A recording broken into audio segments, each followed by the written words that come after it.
Merci, Monsieur le Ministre. La parole est à Monsieur Denis Bernahert pour le groupe Renaissance. Merci beaucoup, Madame la Présidente.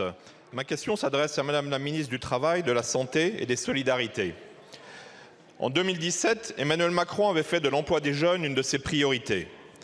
Aujourd'hui, même s'il reste bien sûr beaucoup de choses à faire, les résultats sont là et le nombre d'apprentis, l'un des éléments clés de ce succès, a triplé. Et pourtant, les éternels pessimistes disaient « c'est impossible ». Alors, pourquoi ne pas se donner des objectifs ambitieux sur les seniors également?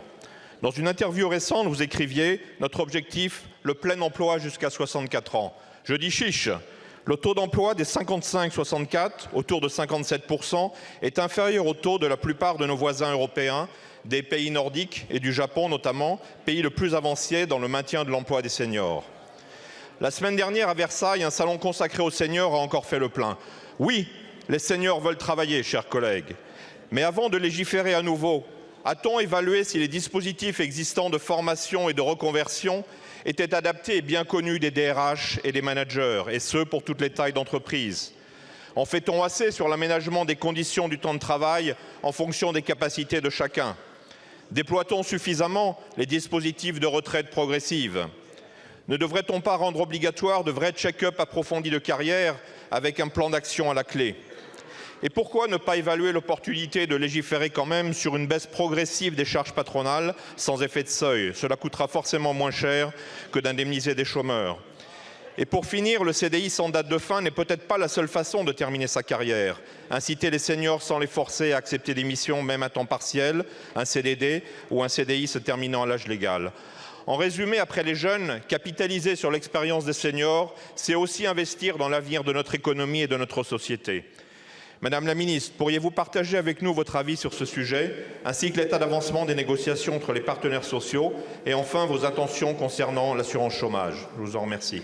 Je vous remercie, mon cher collègue. La parole est à Madame Fadila Khattabi, ministre en charge des personnes âgées et des personnes handicapées. Merci bien, Madame la Présidente. Monsieur le député Bernahert, l'emploi des seniors est un vrai sujet.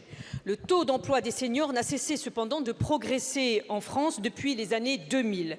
Cependant, il reste très inférieur à la moyenne de l'Union européenne, en particulier pour les 60-64 ans, puisqu'en France, il est de 33%, alors qu'en Allemagne, il est de 61%. C'est pour cela, dans le cadre de la réforme des retraites, le gouvernement a déjà mis en œuvre plusieurs mesures en faveur de l'emploi des seniors. Par exemple, la retraite progressive a été généralisée à la fonction publique, ce qui n'était pas le cas. Le cumul emploi-retraite a été rendu plus attractif, ou encore un fonds de prévention de l'usure professionnelle a été donc doté de 1 milliard sur 5 ans. Mais il nous faut effectivement aller plus loin. C'est pourquoi le gouvernement a invité les partenaires sociaux à travailler sur d'autres mesures favorables au maintien et au retour en emploi des seniors. Plusieurs pistes sont actuellement en discussion. Par exemple, mieux aménager les fins de carrière et favoriser les transitions entre l'activité et les retraites.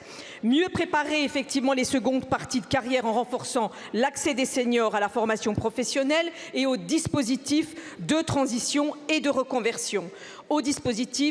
De transition et de reconversion. Il nous faut donc mieux lutter contre les stéréotypes également et contre les discriminations notamment liées à l'âge. Et plus aussi de transparence dans la pratique du recrutement. Vous l'aurez compris, nos seniors ont de l'expérience et du talent et ils peuvent apporter beaucoup pour nos entreprises et notre économie. Et donc, il nous appartient, avec les organisations syndicales et les entreprises, de trouver les façons les plus pertinentes de les maintenir dans l'emploi, notamment en ce moment, puisque nous avons de grosses difficultés de recrutement, en tout cas pour de nombreuses entreprises. Je vous remercie. Merci beaucoup, Madame la Ministre.